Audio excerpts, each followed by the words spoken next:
Hai anak-anak, apa kabarnya? Kali ini berjumpa dengan saya, Bapak Yuda. Di pertemuan pertama ini, kita akan belajar IPA Fisika. IPA Fisika yang akan kita bahas pada hari ini adalah objek IPA dan pengamatannya.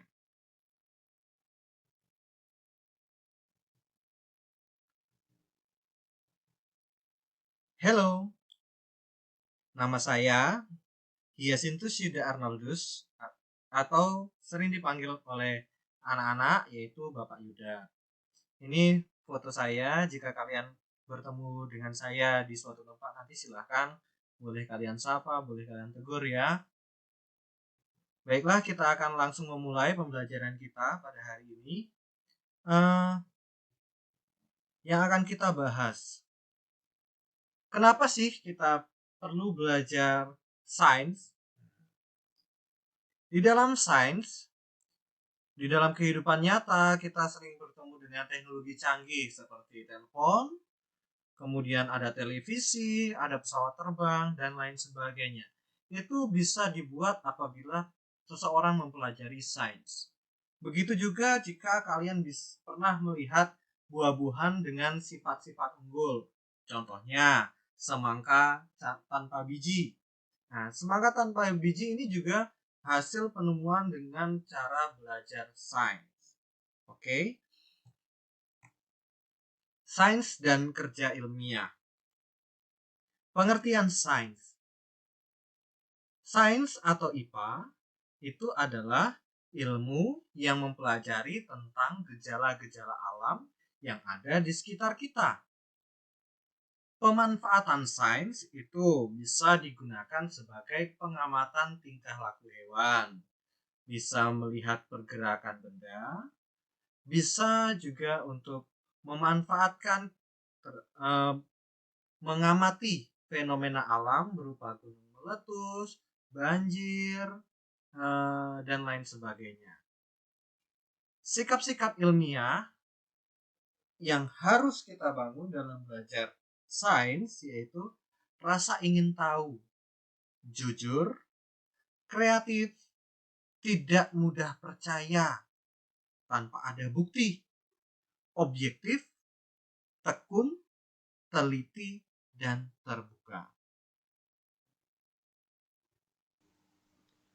Baiklah, dalam belajar sains, kita tentu harus mengetahui metode ilmiah dalam belajar sains. Jadi, langkah-langkah dalam belajar sains itu dimulai dari kita bisa merumuskan suatu masalah. Dari masalah yang sudah kita rumuskan, kita jabarkan, kita diminta untuk bisa menyusun kerangka berpikir, terutama bagaimana cara kita untuk memecahkan masalah itu. Langkah selanjutnya, kita bisa mengajukan hipotesis. Hipotesis ini apa? Hipotesis ini adalah dugaan sementara. Apakah yang kita pikirkan itu sesuai dengan kenyataan atau tidak yang ingin kita buktikan dengan metode ilmiah. Selanjutnya, kita bisa merancang percobaan untuk membuktikan masalah yang kita hadapi itu proses untuk mendapatkan jawabannya itu sama dengan hasil yang kita dapatkan dari hipotesis. Selanjutnya, kita setelah merancang percobaan, kita akan melakukan percobaan. Tentunya dengan mempersiapkan bahan-bahannya yang sudah kita rancang sebelumnya, langkah-langkah percobaan, sehingga kita bisa melakukan percobaan dengan baik. Langkah metode ilmiah yang berikutnya adalah mencatat data. Apapun yang kita peroleh dalam melakukan percobaan, nantinya kita catat sebagai data yang menunjang apakah penelitian kita ini bisa valid atau tidak. Langkah selanjutnya yaitu menganalisis data yang sudah kita buat untuk nantinya kita tarik kesimpulan. Itu metode ilmiah dalam belajar sains. Keterampilan sains itu apa? Keterampilan sains berupa yang pertama adalah mengamati. Yang kedua, bisa mengajukan dugaan atau hipotesis, mengklasifikasikan atau menggolongkan, mengukur, mengolah data, dan mengomunikasikan dari hasil kesimpulan. Ya, itu keterampilan dalam sains. Jadi ada 6 keterampilan. Definisi pengukuran. Pengukuran itu apa? Pengukuran itu adalah membandingkan sesuatu yang diukur dengan menggunakan alat ukur sebagai satuannya. Nah, di dalam pengukuran itu ada besaran dan satuan. Besaran itu adalah hasil pengukuran yang dinyatakan dengan angka. Sedangkan satuan itu adalah acuan yang digunakan dalam pengukuran. Contohnya, panjang meja 1,5 meter. Yang mana yang besaran? Yang merupakan besaran adalah panjang meja. Itu sebagai besaran. 1,5 meter itu adalah nilai besarannya.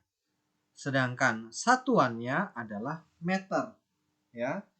Panjang meja itu besaran, 1,5 meter itu adalah nilai besaran, sedangkan meternya itu adalah satuan. Itu ya, perbedaan antara besaran dan satuan. Kemudian kita lanjutkan, besaran dan satuan. Satuan itu ada 2, yaitu satuan baku dan satuan tidak baku. Satuan baku ini satuan yang biasanya digunakan dalam perhitungan matematis. Contohnya, meter. Ketetapan 1 meter itu sama dengan 100 cm. Itu tidak bisa kita ubah-ubah seenak diri kita. Sedangkan contohnya satuan tidak baku, contohnya adalah jengkal. Sekarang coba kalian bandingkan. Mengukur meja yang ada di depanmu bersama dengan adikmu.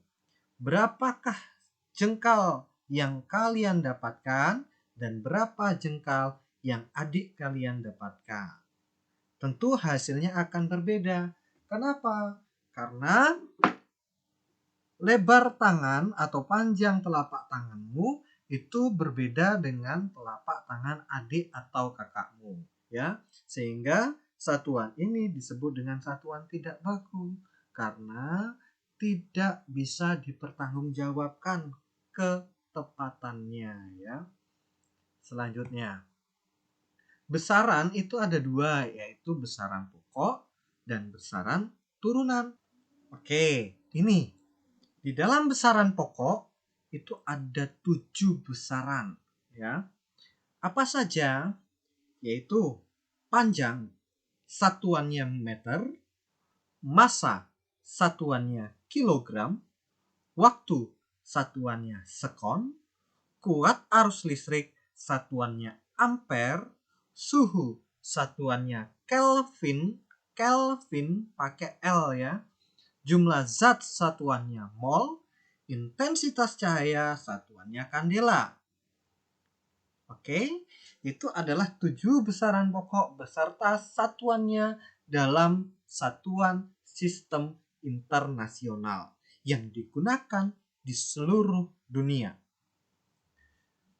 Baiklah, untuk tugas pertama ini saya minta anak-anak bisa membuat video sederhana ketika kalian menghafalkan besaran dan satuan.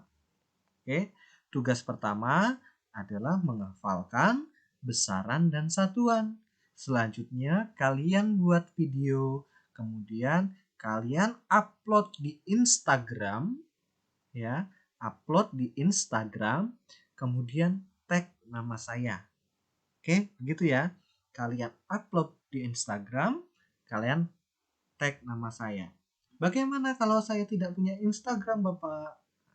Itu tentunya pasti akan ada pertanyaan seperti itu. Jika tidak ada Instagram, kalian boleh mengirimkan melalui link yang akan saya sediakan, ya.